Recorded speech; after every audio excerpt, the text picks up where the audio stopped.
साथियों नमस्कार।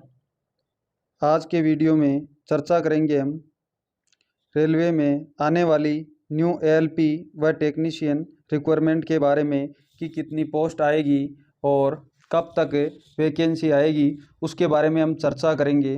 तो जो लोग नए हैं इस चैनल पर वो चैनल को सब्सक्राइब करें व बेल आइकन के बटन को दबाना ना भूलें, जिससे कि रेलवे से संबंधित पल पल की अपडेट आपको मिलती रहे। और साथियों अगर वीडियो अच्छा लगे तो लाइक ज़रूर करना।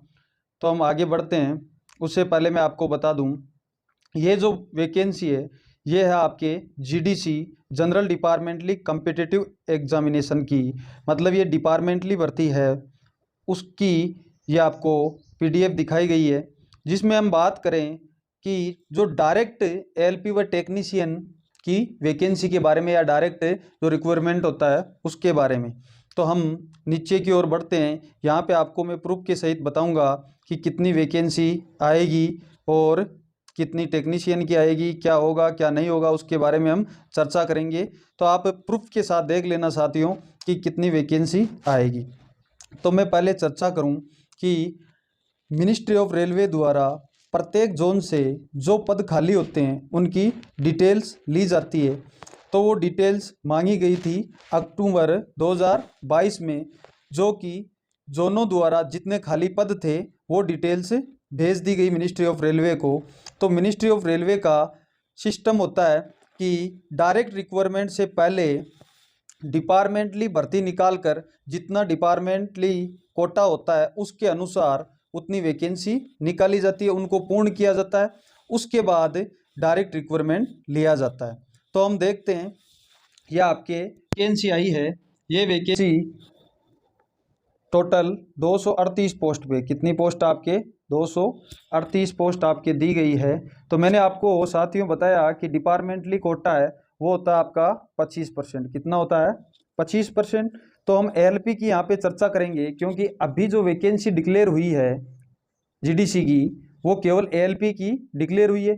तो मैं सर्वप्रथम एएलपी की चर्चा करें तो ये आपके एएलपी के 25% आपके पोस्ट आई 238। तो साथियों 100 माइनस 25 हमने किया तो हमारे पास कितने परसेंट कोटा बचा? 75%। कितना कोटा बचा?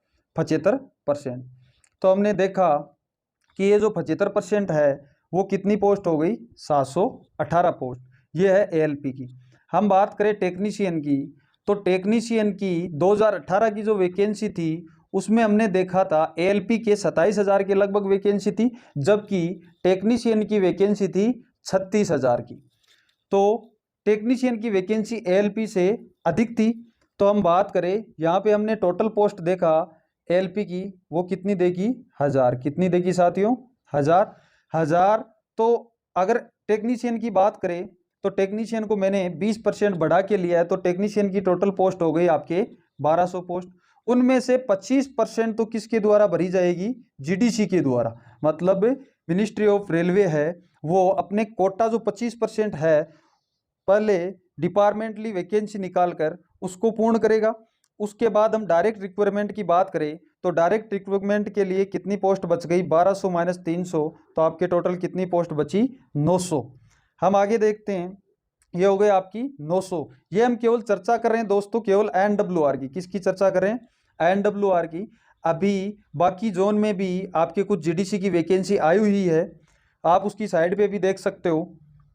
और अगर आपको जानना हो तो मैं आपको ग्रुप लिंक इसके डिस्क्रिप्शन में दे दूंगा, तो ग्रुप लिंक में आप जुड़ जाइए और जो कुछ भी वीडियो से संबंधित आपको कंफ्यूज हो वो वहाँ पे आप मेरे साथ चर्चा कर सकते हो।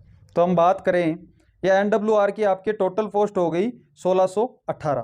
तो हमने देखा एक जोन का कितनी वैकेंसी निकलेगी? 1618। टोटल हमारे इंडिया में जोन कितने हैं? 17। तो हमने 17 से मल्टीप्लाई किया तो हमारे पास टोटल जो वैकेंसी है वो कितनी आ गई? 27,506। ये संभावित है, इससे पोस्ट अधिक भी आ सकती है और कम भी आ सकती है, लेकिन मैंने जो आपके डिपार्टमेंटली वैकेंसी आई है उसके अनुसार आपको बताया है।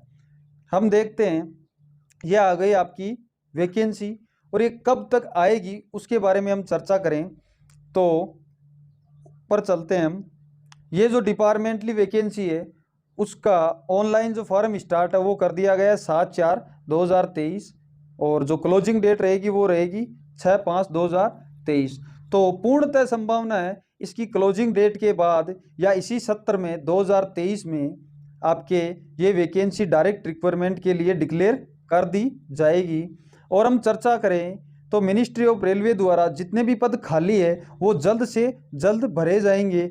और हम एक पॉइंट की ओर बात करें तो साथियों, रेलवे में 2023 में और भी पद खाली होंगे। और 2018 के बाद आपका कोरोना काल आ गया, उसके बाद कोई रेलवे में वैकेंसी नहीं आई। और चर्चा करें तो 5 साल के बाद अब 2023 में वैकेंसी आने का फुल चांस है आपके लिए। तो आप तैयारी में जुटे रहें। और साथियों, कैसे तैयारी करनी है वो भी मैं वीडियो के माध्यम से आपको समझा दूंगा। और आपके इस चैनल पे आपके ऑनलाइन क्लास भी चालू कर दी जाएगी। तो हम बात करें, अगले वीडियो में हम बात करेंगे कि वैकेंसी है उसमें एएलपी के लिए कौन कौन एलिजिबल है उसके बारे में, जो आपको यहाँ पे भी दिया गया है कि कौन कौन एलिजिबल है और कौन कौन नहीं है। या आपके दिया हुआ रहा आईटीआई वालों को प्लस पॉइंट है, वो एएलपी में भी एलिजिबल है, टेक्नीशियन में भी एलिजिबल है। हम कल के वीडियो में चर्चा करेंगे कि टेक्नीशियन में जो आपके डिप्लोमा और बीटीएक वाले एलिजिबल है या नहीं है, और कैसे प्रोसेसिंग रहेगी, CBT 1 CBT 2 और एप्टीट्यूड टेस्ट होगा और या कितने CBT होंगे। कई चैनल वाले आपको झूठा झांसा भी दे रहे हैं साथियों कि जो CBT केवल एएलपी में CBT A1 ही कर दिया गया है। तो देखिए दोस्तों, ये केवल जो CBT 1 है वो किसके लिए किया गया, आपको प्रूफ के साथ में दिखा देता हूँ। रिक्वायरमेंट प्रोसेस, इसमें जो डिपार्टमेंटली भर्ती है उसके उनको लिए केवल CBT 1 होगा। डायरेक्ट रिक्वायरमेंट है उसके लिए वही प्रोसेसिंग रहेगी, CBT 1 CBT 2 और एप्टीट्यूड टेस्ट जिसको साइको टेस्ट कहा जाता है, और मेडिकल आपका डॉक्यूमेंट वेरिफिकेशन, वही प्रोसेसिंग रहेगी। ये प्रोसेसिंग केवल किसके लिए है, डिपार्टमेंटली वैकेंसी के लिए। इसमें भी देखो माइनस मार्किंग दी गई है। इसमें पासिंग मार्क्स होता है वो 60% होता है, ये आप ध्यान में रखना। ये आपका एप्टीट्यूड टेस्ट भी यहाँ पे दिया गया है, GDC में एप्टीट्यूड टेस्ट तो होगा ही।